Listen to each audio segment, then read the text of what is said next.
So today we've got Matt Osborne speaking. He's a visiting fellow at CFAA, and his colleagues Cade McCall is here and Aaron Laycock. We're also going to record the session, just so you know not to say anything that you don't want recorded. And you're also recording on your little camera. Matt's okay for burning questions during the talk, but if they're not burning questions, then for after the talk. And Matt's going to talk about the puddle problem. Okay, good afternoon, everybody. Thank you very much for coming along. As I mentioned, I've got the camera going. It's for a YouTube thing. And before you start judging a middle-aged man for having a YouTube channel, I'm proud to say that I have got 36 subscribers, and not all of them are coerced members of my family. There are some other ones in there as well, but it's a growing thing. You know, one day, Mr. Beast. Here we go. So, as I mentioned, I'm a visiting fellow here, and today I'm really delighted to bring the research we'll be doing collaboratively with our colleagues and friends from the psychology department, and we're going to talk to you about the puddle problem. Will this next click work, or will this ruin everything? No, it worked. So I'm going to give a brief introduction into the research that we've been doing so far. And that's going to lead us into the nature of how humans, how we make decisions under duress, under conditions of uncertainty. But Cade is going to take all that. Cade's then going to introduce, excuse me, the puddle problem to you all. All will become clear what the puddle problem is. No spoilers. I'm then going to take back the puddle problem, and we're going to think about it from the position of an autonomous system. That leads us into the challenges that we have for autonomous systems, which we are going to posit and suggest as the challenges that need to be fixed if we're going to have confidence in the safety of decision making taken by autonomous systems. And then we'll look at some conclusions and some the next steps of what we're going to do. I'll put the questions in brackets. As Laura said, we'll take the questions at any time. If they're really burning, please do shout out, but they may just be answered on the next slide. We'll have to wait and see. And also, we've got a question for you at the end, but don't worry. It'll be no surprise to anybody here that autonomous systems are continuing to permeate all aspects of our society. And we can't really yet have any confidence in the safety of the decisions that they take, and we'll come on to talk about why. But we do start from the position that says, don't expect an autonomous system to make a decision like a human would. But machines will be machines. But just because we shouldn't expect an autonomous system to behave, react, and decide like a human doesn't mean there aren't attributes, features of human decision-making that we shouldn't take from human decision-making. So this is our research program. We want to understand the features of human decision-making and how that could influence the safe design of an autonomous system. We also want to identify the aspects of human decision-making that we definitely should not take into the design of a safe autonomous system. And then we're going to look at how an autonomous system could actually, I'm not going to use the word better, I'm going to use the word more optimal than a human. So that's a very brief introduction. Cade, okay. To hand over to you. All right. What's this kind of like? Okay, so then what I want to do is take us for a whirlwind tour through human decision making, at least points that are probably relevant for our discussion today. So to state the obvious, humans evolved and we continue to develop over the life course to survive in complex and often risky environments. So we have a whole system for doing so, and part of that system is based on the kinds of decisions that we make.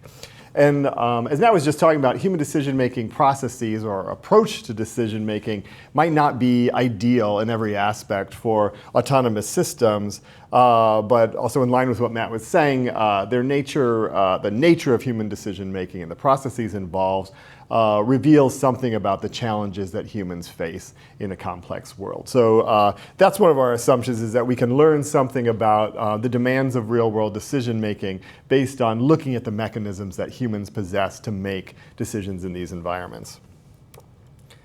Okay, so what Aaron and I study is the effect of fear or threat on cognition and specifically decision making. So that's an example that I'll keep falling back on today.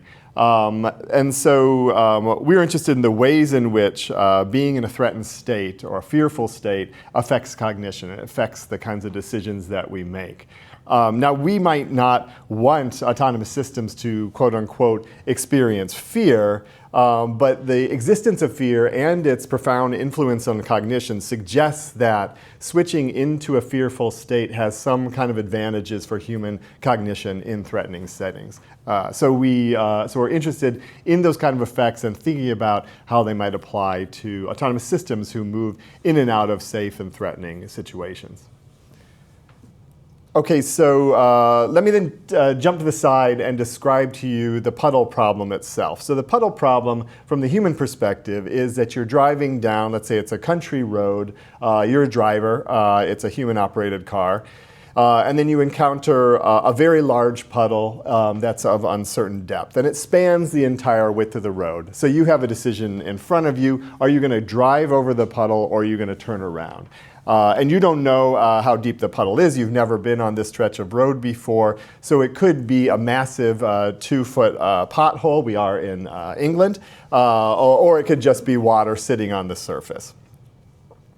So your question then, this is just, the decision is kind of a mundane decision. Do you continue or do you turn around? Where you could drive through the puddle, but then that you could risk then damaging the vehicle or even getting stuck in the puddle. Or you could turn around, but of course that then you pay serious costs in terms of time and effort in terms of getting where you need to go. So that's the puddle problem. That's it. That an individual needs to solve in one form or another in many different situations. And the point is that, like I say, this is kind of a mundane problem, but it possesses some key elements that are interesting to us as psychologists. There are risks involved and there's uncertainty involved because you don't know the nature of the puddle, and whatever decision you make, you're taking some risks. So then it's even though it's a mundane problem, it's a complex decision. Okay, so let's take a whirlwind tour of human decision making. And I'm going to start by talking about the information processing side of human decision making. So when we're talking about the different cognitive mechanisms involved in human decision making, we can talk about very basic processes like gathering information from the environment. So to state the obvious, we through our sensory systems, we gather information from the environment. We don't just gather it sort of uniformly. We have attentional mechanisms that allow us to pluck information selectively from the environment. So you've got that gathering real-time data. You've got those mechanisms gathering real-time data about the environment. And then you're also relating the information you're gathering from the environment to the information that you have in memory. So you have semantic memory, so you have constructs or concepts that you possess a whole vast library of concepts. So you can see that puddle in the road and recognize it as a instance of your concept of a puddle. And then you have all the knowledge associated, all the abstract knowledge associated with a puddle. And you also have episodic memory. So you've encountered puddles before, so you have so you remember specific events about puddles. So you have that information to work with too. So you can recall times that you've driven over a puddle in the past, and you can also you could sort of rely on long-term memory in that sense, or it can be relatively recent memory. You can think about the puddly nature of the existing road. You could just you could have been driving on this road for an hour, observe many puddles, and just sort of know that they're generally just shallow puddles. So you've got these multiple sources of information that you're working with, and then of course you're not just these are not these sort of cognitive these sources of information are not in isolation. You're bringing them together. Your brain is bringing them together and synthesizing these multiple data sources, bringing them together to ultimately make a model of that puddle. So you have a dynamic model of that puddle that can change with incoming information, but you do have a model there of what your estimates, basically, of what that puddle are. Okay, so then now that you have this model, you can engage in prospection. So you can think, okay, what's going to happen if I drive through this puddle? So you can play out multiple scenarios about what could possibly happen. And in this sense, you're using your imagination to generate different possible scenarios, and those can, of course, play into your decision making. And then you can use those scenarios to generate action plans. So the action systems work the action system works such that it's hierarchical. You have action outcomes that then your brain sort of figures out how to achieve in a sort of hierarchical sense, so that sort of spreads all the way down to specific motor behaviors that you take. Okay. So as I mentioned earlier, I think these are ongoing processes. So you're updating that model with all the information that you have continuing to come in from the environment. And the way that memory works, you're constantly then picking up different pieces from your existing memory. And you're also using feedback from your own actions, which is very important for humans. You test things out, basically, whether you're conscious of it or not. So in the puddle problem situation, you might start to drive to the edge of the puddle, and then you might adapt your model of the puddle based on the feedback you get from the wheels, the tires going over the edge. And then, of course, you're monitoring more global changes in the environment. You're not entirely focused on the puddle. You might be integrating information about the surrounding environment. So if I'm driving down the road and on either side of the road it's just fields, that's one situation. Whereas if I'm driving down the road and there's clearly a gushing stream of water on either side of the road, that might lead me to different conclusions. It might lead me to think that the road is collapsing in the latter case versus it's just high above the fields and it's a safe, shallow puddle. Okay, so you're monitoring changes in the environment, you're receiving feedback from your actions, you're updating your puddle model, the puddle model, and you're using all these kinds of incoming information and the sort of lighting up of different memories to disambiguate information. So the problem with the situation is that the puddle is sort of ambiguous in its depth and whatnot. So you're using all these clues to disambiguate the initial information. Okay, all that sounds great. But to state the obvious, human cognition is limited. We have a limited bandwidth. We have limited processing power. There's only so much our brains can do when we're making decisions. So we may engage in all of these things, or we may just engage in just quick heuristics to make a decision. So you can imagine a situation in which I may not have been on this particular road before, but I'm well familiar with puddles, and I just have a heuristic. You see a puddle, you drive through it. So then I don't need to engage in all these processes. It can be really quick. And indeed many of the decisions we make, and probably most of the decisions we make in life, are based on those heuristics. I mean, clearly world leaders just use heuristics to make decisions. But you might even engage in all of these different processes if you want to make a really great decision. So imagine you're in a situation where you're driving an extremely expensive, rare car that's like owned by your like father-in-law or something. You might then engage in all of these different processes, and you might take all kinds of actions like getting out of the car and testing the puddle or whatnot to protect yourself. So then what I'm trying to describe there is that then you have all these degrees of freedom, not just in the nature of the information that's available to you through your memory or through the environment, but also in terms of what you're going to focus on and how you're going to balance these risks. So you've got a lot to deal with here, a lot of potential routes to take your cognition there, but you can't take them all because you have a limited bandwidth as a human. So then there's this a problem embedded in here about what to focus on and when making this decision. And so that's when we're going to flip over and talk about motivation. So it's not just about information processing, but it's about prioritization through motivation. So every moment in our lives, we all have multiple goals. I mean, in the puddle problem situation, you're trying to get somewhere, and you're also trying to not destroy your vehicle, right? So you've got at least those two goals among many others. So you've got these goals that can be potentially competing in any given moment. But the weighting of those goals ultimately guides your actions and your decisions, and guides, in fact, the way in which you use the information available to you, what you focus on in the environment around you. So how you calculate, like in an information processing sense, what's risky here and what's safe and what have you. But you also, those motivations are also driving your aversion to risk or your acceptance or even welcoming of risk in a given situation. Okay, so motivation then is taking a critical role in shaping how your information processing is going. And those motivations, it's not just individual motivations as individual weights, but you also can exist in different motivational states. And this is not just true of humans, but other non-human animals as well, where you could be in what's called, for example, an approach-oriented motivational state, where you're geared towards taking action, geared towards getting something, versus an avoidant motivational state, where you're going to be very risk-averse and you're more sort of acting in favor of safety. So your whole system can kind of shift into different motivational states that then affect your behaviors. And these motivational states are affected by human affect, so attitudes, moods, emotions.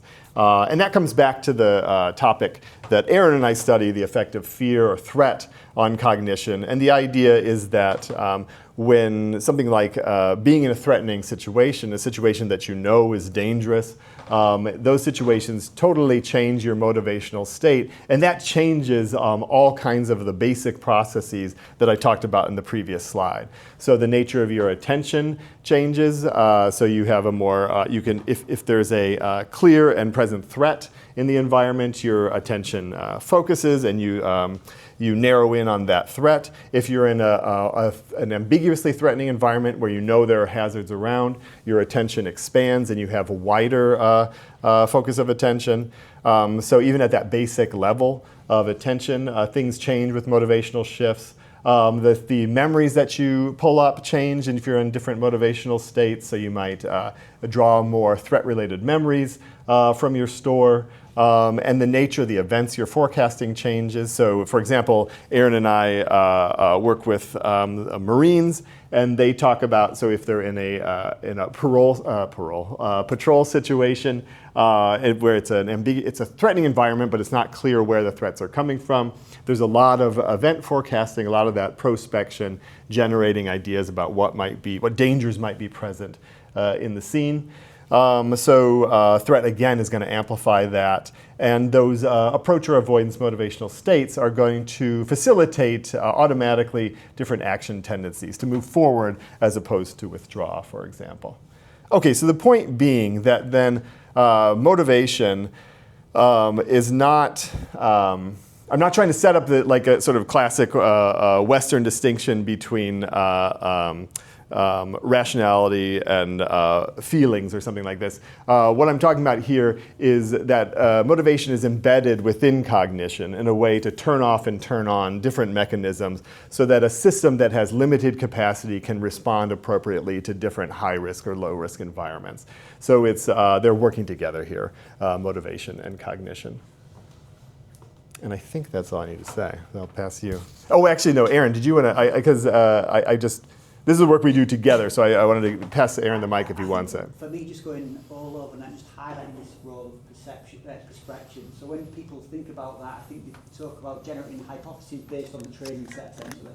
But it's more than that. It's going beyond the training set to create creative estimates from known variables, essentially. So when we talk about the Marines example, they're not just hypothetically playing out scenarios that they might have done in training. They're creating creative solutions to the problem and the experiences that they're seeing. So I think that's a really key thing to latch on with the human side of things. Great. All right.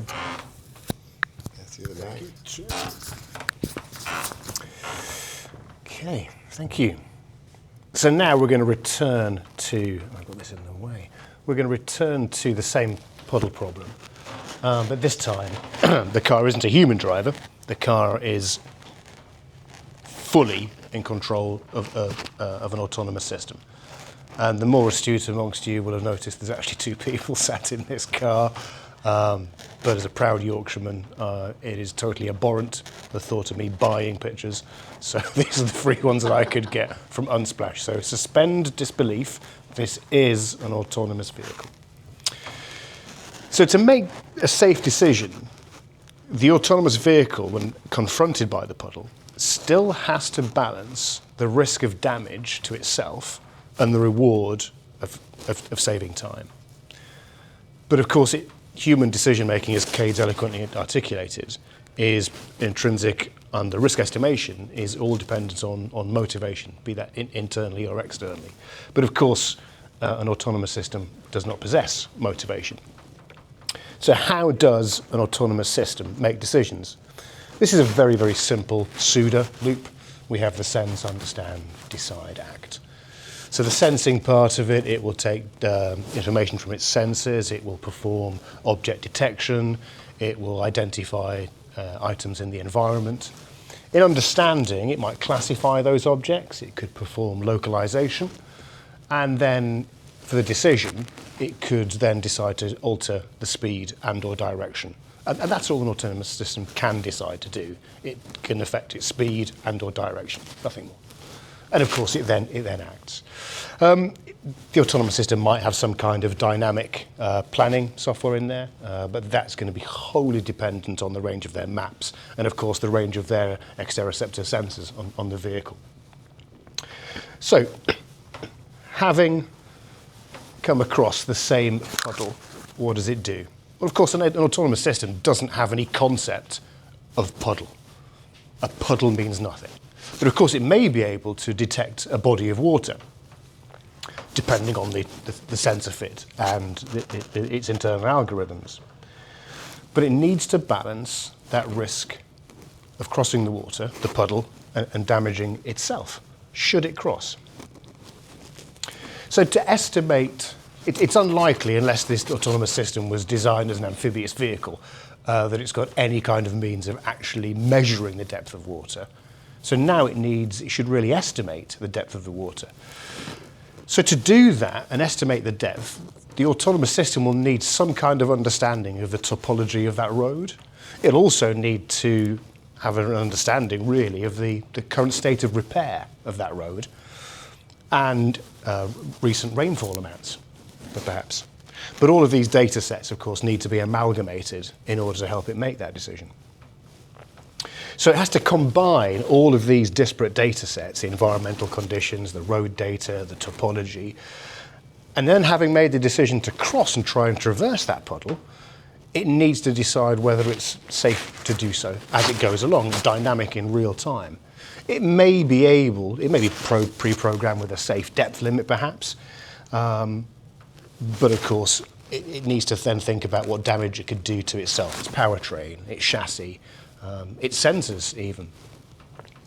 Only then, when it's amalgamated all of this data, the road topology, recent rainfall, state of repair, the positioning of their sensors, the state of their sensors, the depth of the water, only then can it make a decision as to whether or not it crosses that puddle. And of course, an autonomous system is not currently capable of holding any kind of conceptual knowledge. It could be pre-programmed with goals like use the fastest route. It could have limitations placed on it that says you cannot operate in certain environmental conditions, but it cannot possess the same dynamic motivational states that a human does. And although autonomous systems can reconcile lots and lots of voluminous data in a much quicker time than even the most brilliant mind, it of course still has narrow intelligence.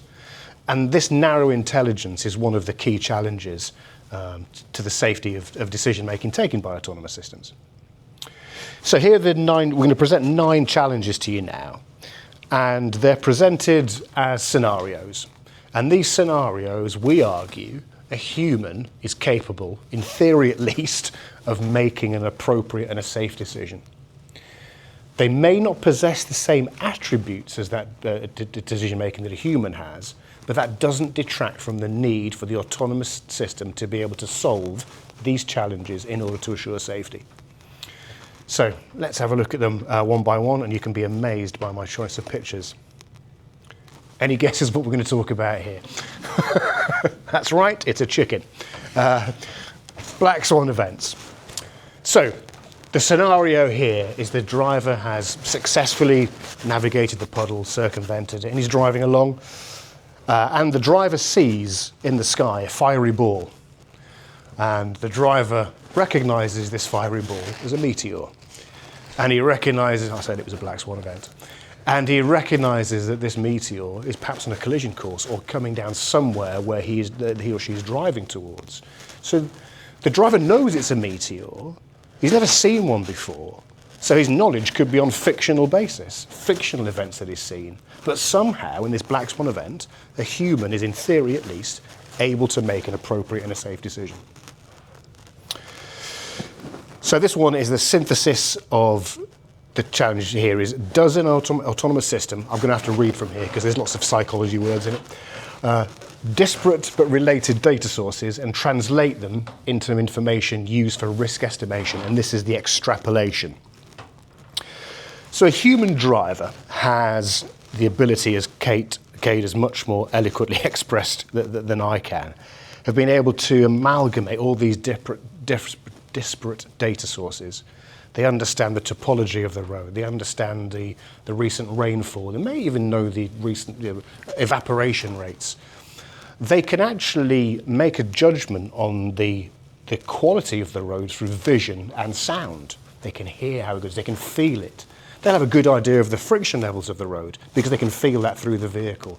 And a more risk-averse driver would actually maybe get out of the car, find a rock or a stick, and actually test the depth of that water before they do it. And of course a human could actually just look at the puddle and maybe estimate the depth by the hue or the colour of the water. So does an autonomous system, challenge 3, use ambiguous cues, or what we refer to as semantic cognition? The driver has decided to veer away from the puddle and is now on another course. But they can now hear the white water just the other side of those trees. They cannot see the water, but they know it's there because of the semantic cues that the environment has given them. So the human driver makes a reasonable adjustment and veers direction again, maybe back even onto the same path. Challenge 4 is, does an autonomous system possess proception?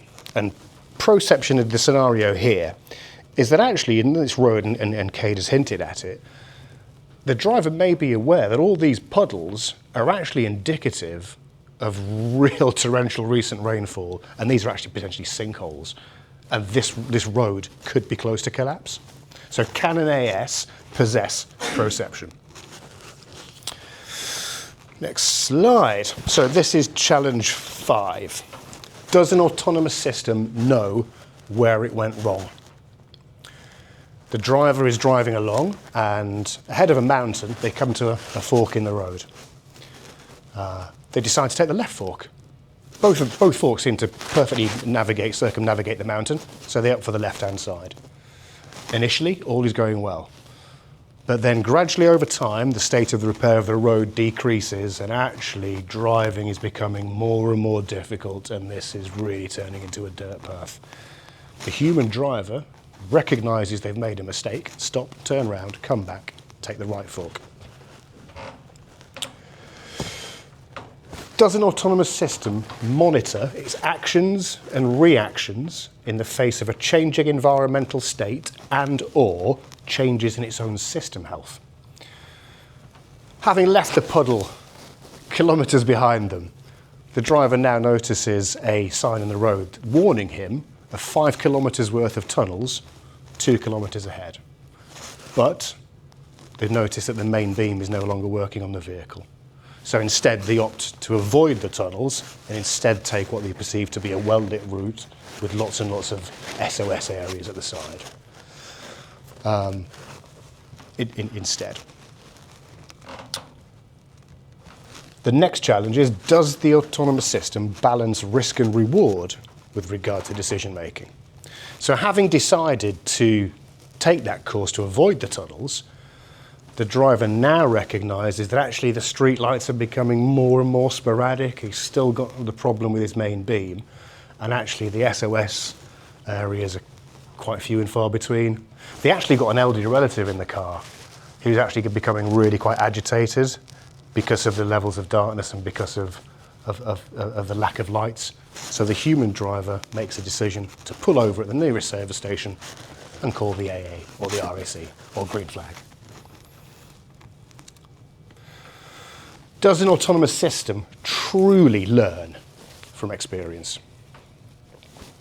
Library, learn, is a kind of a coherent thing there, isn't it? It's tenuous, but bear with me. So the next time the driver is planning on driving in the same place where he came across the puddles, or maybe in a similar area, they could decide to go online, check the weather forecast. They could even go online and check to see if the council's actually repaired that terrible road.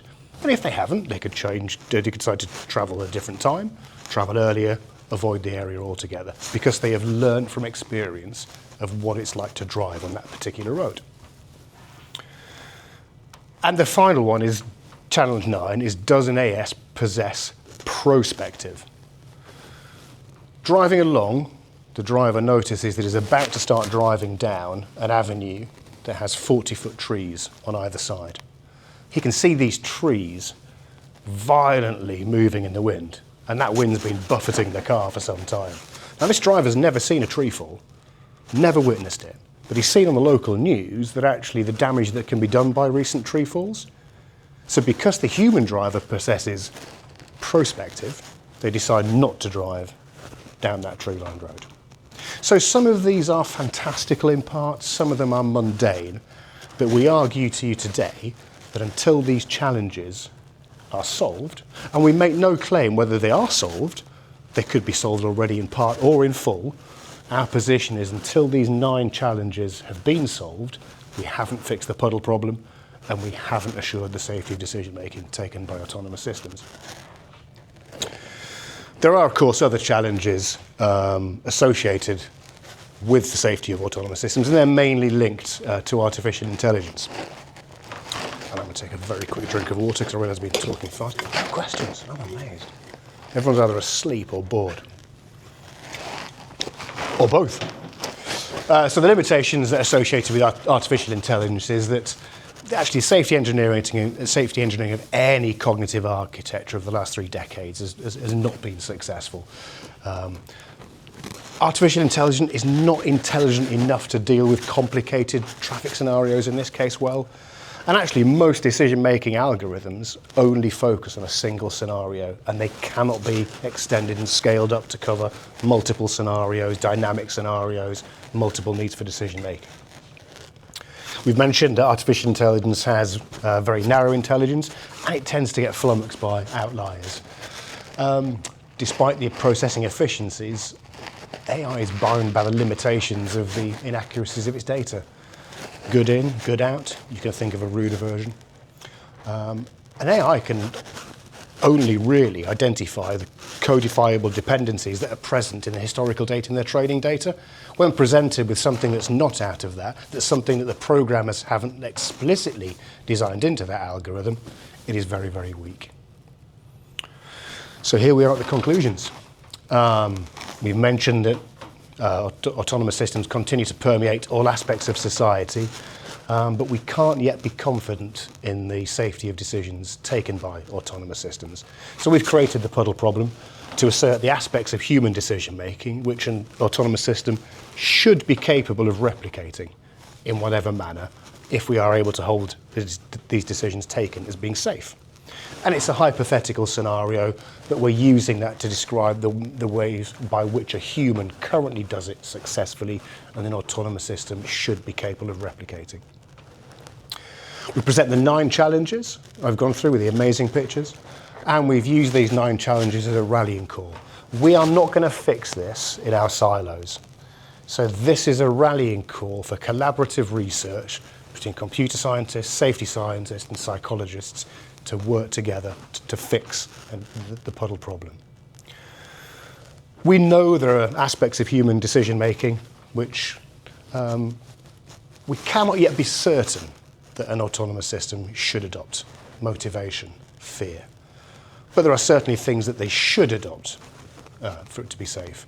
Similarly, there are aspects of human decision making, maybe heuristics, that an autonomous system definitely should not adopt.